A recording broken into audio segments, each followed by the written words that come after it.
la Nouvelle-Zélande. Envolez-vous pour le pays du long nuage blanc et vivez un périple inoubliable à plus de 18 000 km de la France. Une destination nature unique, qui se compose de 2 îles, totalement distinctes en termes de paysage, de faune et de flore et même de culture.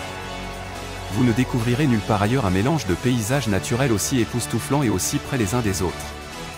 Montagnes et volcans, forêts tropicales et rivières, geysers et glaciers, vignobles et villes cosmopolites, sans oublier l'océan et les baies qui entourent les îles. Après avoir été couronnée l'un des meilleurs pays pour l'équilibre vie privée et vie professionnelle en 2023, elle est aussi l'un des plus beaux pays du monde, selon le site de voyage Rookguide. Le pays séduit également par le contraste des panoramas entre les montagnes et les plages, offrant ainsi une incroyable diversité de décors naturels qui ne cessent d'émerveiller les visiteurs, où chaque virage peut donner suite à la surprise d'un paysage resplendissant.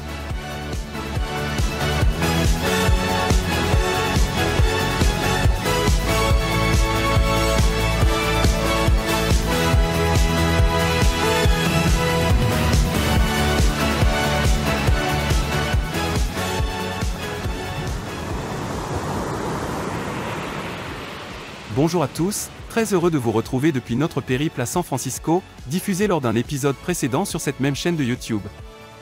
Arrivés à Auckland, nous nous sommes dirigés à Christchurch dans l'île du Sud, afin de louer un camping-car pour traverser la Nouvelle-Zélande en direction du nord. On prévoit de remonter jusqu'à la baie de Tasman, pour rejoindre ensuite Picton, d'où nous prendrons un ferry, naviguant vers la capitale, Wellington. À partir d'ici, c'est Rotorua qui nous intéresse en passant par le lac Taupo, ainsi que les sources d'eau chaude. Nous découvrirons également Tauranga et le mont Manganui au nord-ouest, et un peu plus haut, Coromandel en passant par ce lieu mythique et sublime, Cathedral Cove. Ce n'est que dans le nord que l'on peut profiter de la baie d'Ayand avec ses petites villes pleines de charme, comme Russell, après quoi nous finirons par Auckland, l'emblématique deuxième capitale et plus grande ville du pays.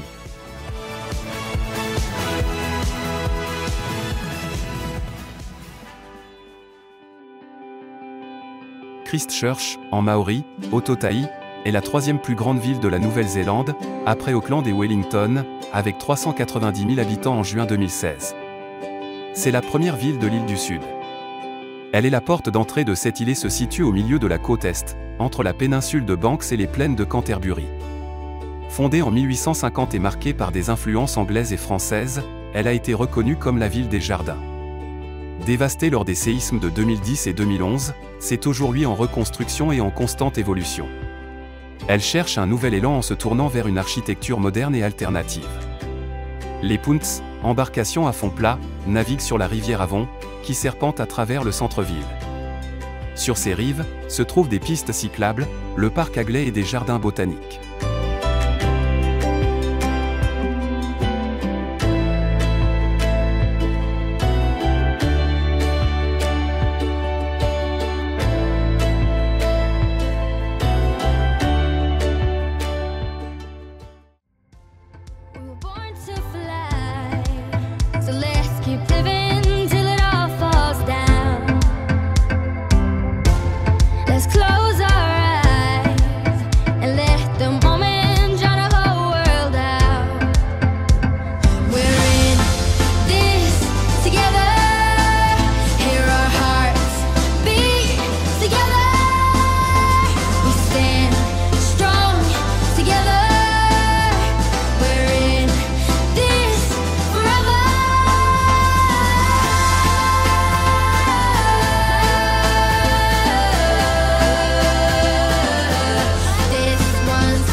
Kekura est une petite ville de Nouvelle-Zélande d'environ 2000 habitants.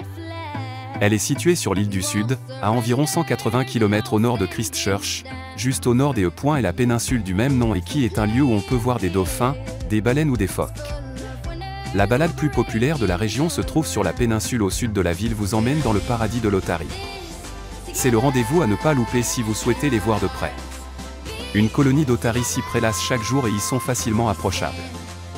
Méfiez-vous tout de même de ne pas vous faire mordre. Cette petite randonnée nommée Peninsula Walkway fait le tour de la péninsule en 2 heures. Elle longe les falaises, les plages pour terminer sur un joli point de vue sur la ville.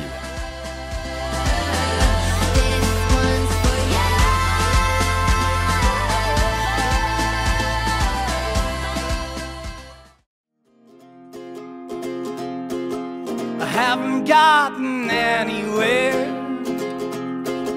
but I've been busy trying, taking steps like little mice with a heart of a lion.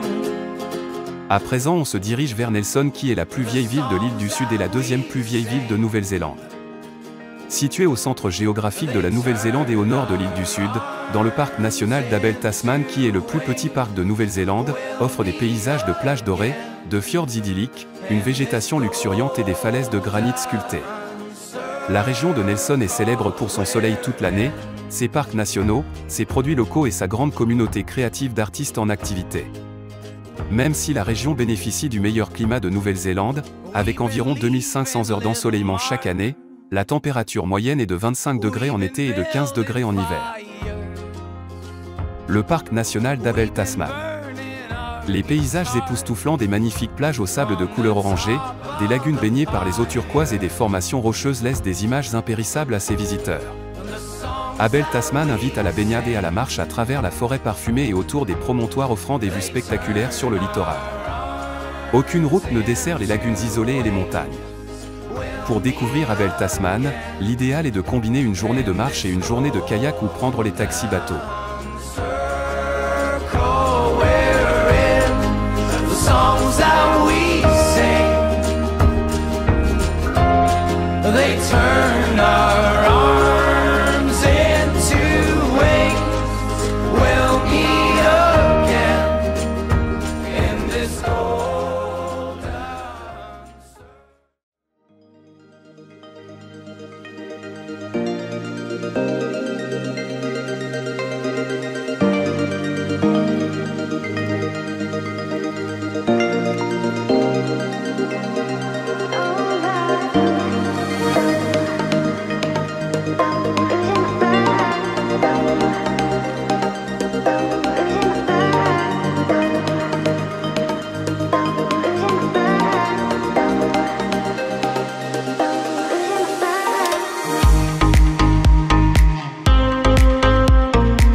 Reprenant la route pour Picton, on traverse la région district de Marlborough, dans le nord de l'île du Sud, où on y trouve des vignes au milieu de paysages magnifiques. Pour finalement rejoindre Picton, avec des paysages encore plus grandioses. Picton est une plateforme de correspondance importante en Nouvelle-Zélande, car la ville est le terminus maritime de l'île du Sud pour la traversée du détroit de Cook. Elle accueille donc une grande partie des marchandises et passagers en provenance ou au départ de l'île du Nord.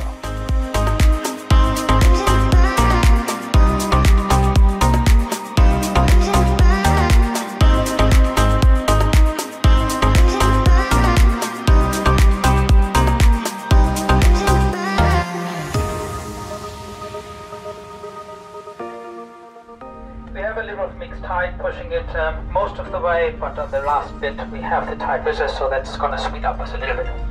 Crossing time to Wellington, about 3 hours 20, 3 hours 25 in that area.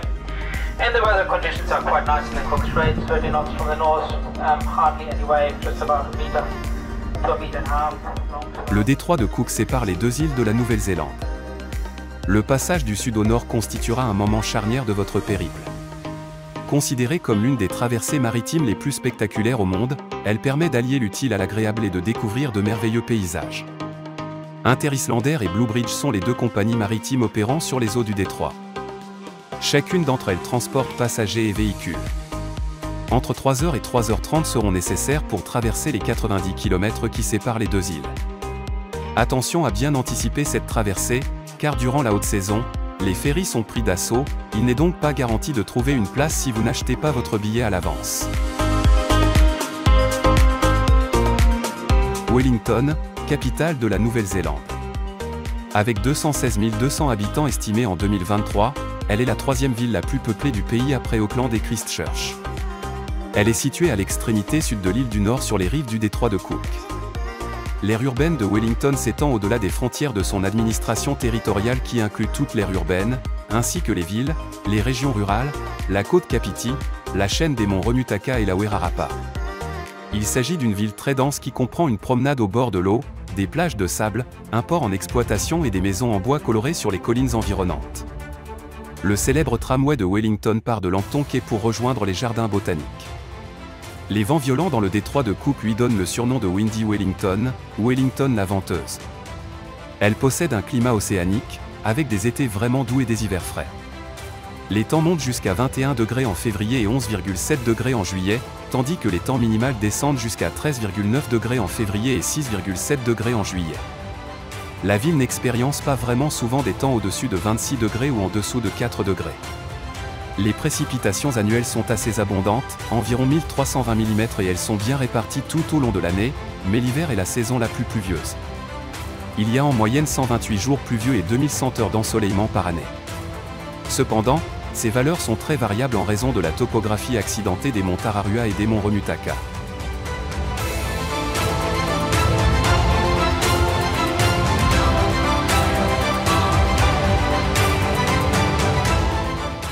Situé au cœur de l'île du Nord néo-zélandaise, le lac Taupo détient une superficie avoisinant celle de Singapour, et reste le plus grand lac d'eau douce d'Océanie, Australie compris, avec pas moins de 185 mètres de profondeur à certains endroits, et d'un périmètre d'environ 193 km couvrant une surface de 616 km².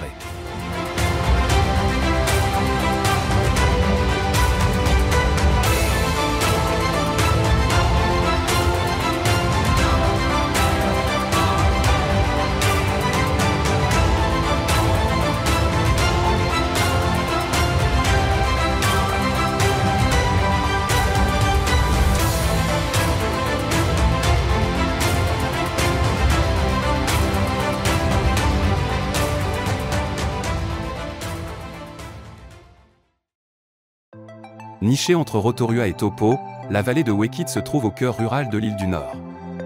Plongez dans une eau géothermique pure, explorez le sentier écologique menant à la source Te Manaroa, ou séjournez dans un camping pour découvrir les merveilles brutes de la nature. L'eau géothermique traverse cet endroit spécial, donnant vie à la vallée avec des plantes et des oiseaux rares. Le voyage de cette eau commence à Te Manaroa Spring, la plus grande source d'eau bouillante de Nouvelle-Zélande. Elle coule en continu à travers les bassins et dans la vallée. L'eau dans laquelle on peut se baigner a été refroidie, mais n'a subi aucun traitement, elle est exactement comme la nature l'a voulu, offrant une expérience relaxante unique.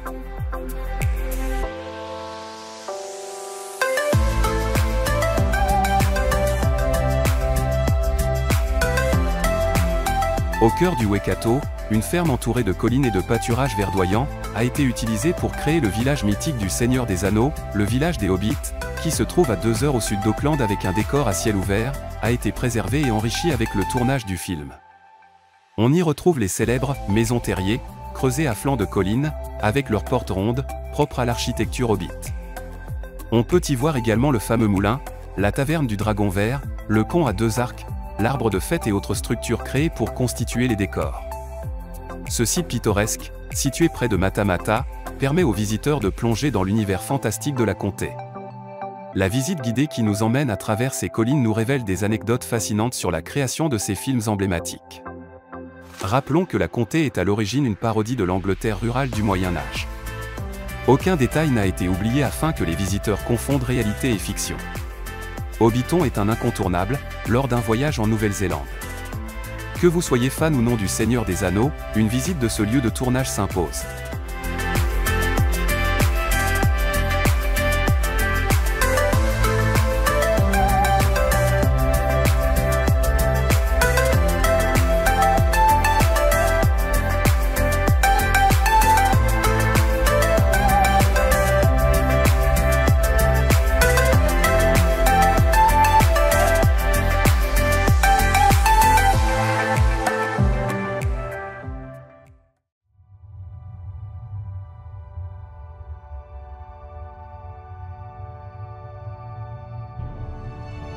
Situé à 85 km au nord de Rotorua, Tauranga a la croissance démographique la plus importante du pays, et devrait également devenir la 5e la plus étendue du pays dans les 5 prochaines années. Elle possède un climat océanique, avec des étés tièdes et des hivers doux et pluvieux. Tauranga est le plus souvent associé au volcan de Mont Maunganui, qui donne son nom au principal quartier touristique de la ville. Le reste de l'agglomération est essentiellement résidentiel. L'ascension au sommet du volcan est naturellement l'activité phare conseillée dans les guides de voyage. Les parcs luxuriants et les plages au sable doré de cette ville en font une destination phare pour ceux qui aiment le plein air et les sports nautiques. Bien que cette région ne fasse pas nécessairement partie des lieux incontournables de Nouvelle-Zélande lors d'un séjour de 2 ou 3 semaines, elle le sera pour des séjours plus longs.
Avant d'arriver à Coromandel, une petite escapade dans les chutes d'eau de Achenua qui se trouvent sur la rivière Oeroa s'impose.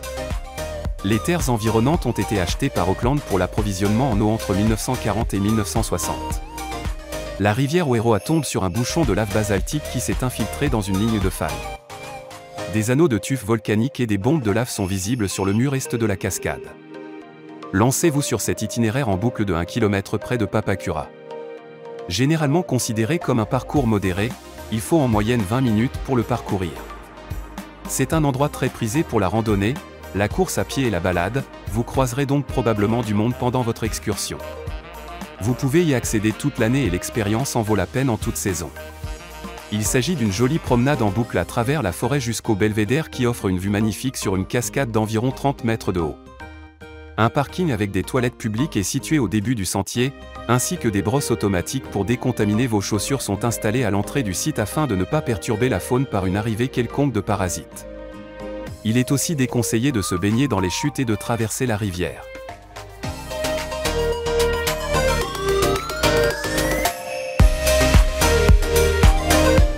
À présent, il est temps de rendre le camping-car pour récupérer un véhicule plus léger, permettant de se déplacer plus librement, et surtout plus rapidement, nous obligeant à louer des petites cases plutôt sympathiques.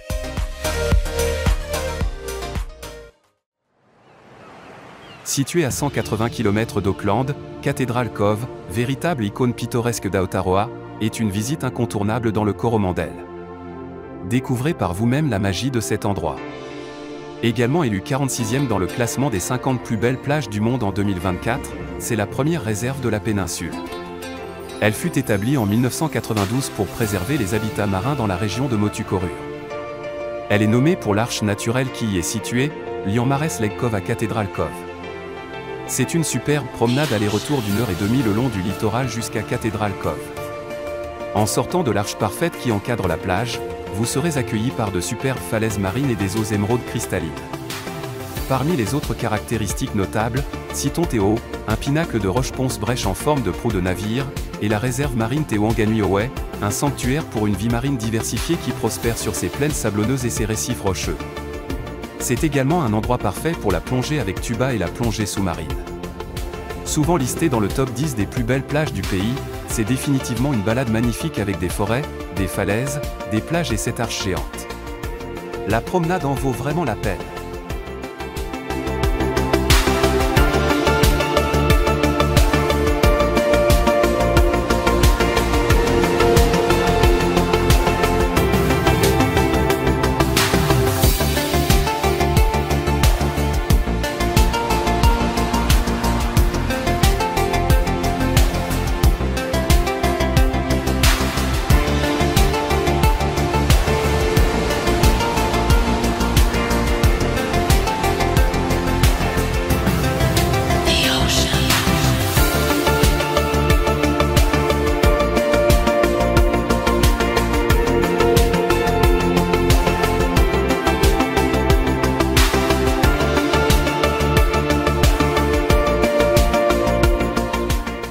capitale d'une région que les Néo-Zélandais surnomment le Nord sans hiver en raison de son climat doux qui perdure toute l'année. À seulement 2 heures de route d'Auckland, où Whangarei, 55 000 habitants, est la plus peuplée du Northland. Si cette région de Nouvelle-Zélande est souvent délaissée par les touristes, Whangarei et ses alentours le sont encore plus. Pourtant, ses environs abritent des trésors culturels et naturels qui méritent le détour. C'est une ville agréable tournée vers l'océan, aujourd'hui encore la tradition se perpétue, avec les centaines de voiliers qui viennent chercher refuge chaque année dans les eaux néo-zélandaises, durant la saison des cyclones du Pacifique Sud, de novembre à avril. Ces grands voyageurs profitent des chaudes températures et des conditions idéales de l'été austral, pour naviguer le long du littoral, en explorant les nombreuses îles au large des côtes.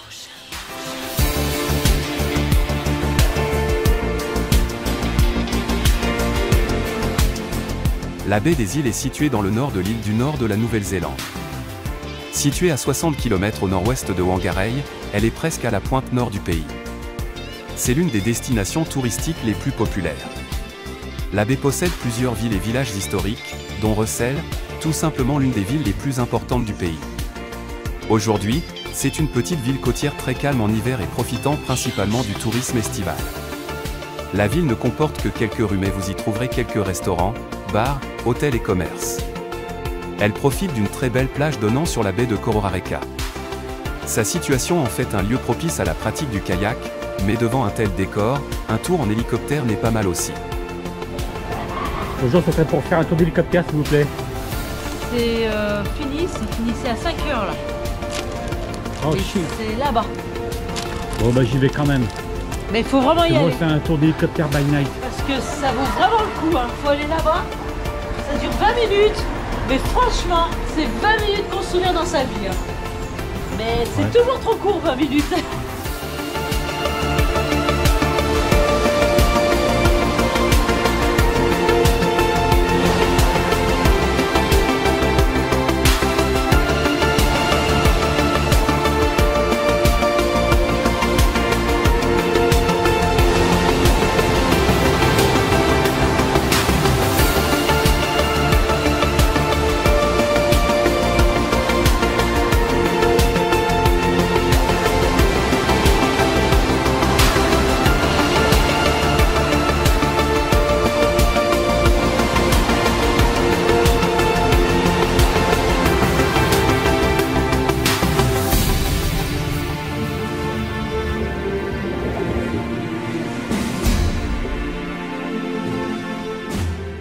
Fondée autour de 2 grands ports, Auckland est la ville la plus peuplée et la plus prospère, économiquement de Nouvelle-Zélande. Située sur l'île du Nord, c'est la plus grande zone urbaine du pays, avec plus de 1 500 000 habitants, soit plus d'un quart de la population du pays. La ville est souvent classée dans le top 5 des villes les plus agréables du monde.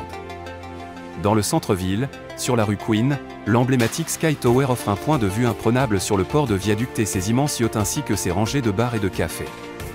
Le domaine d'Auckland, plus vieux parc de la ville, se trouve au pied d'un volcan éteint et abrite les jardins paysagers de Winter Garden. Près du centre-ville, la plage de Mission Bay permet de se promener en bord de mer. Un voyage à Auckland est idéal pour débuter les vacances. Paradis des amateurs de vin et des plaisanciers, la douceur de son climat, malgré les différences de température assez rapides, et la proximité de la mer font d'Auckland l'une des villes les plus enviées à travers le monde. Inutile d'y rester trop longtemps lors d'un voyage, il y a tellement à faire partout dans le pays, et la vie est plus chère en Nouvelle-Zélande qu'en France, et particulièrement à Auckland.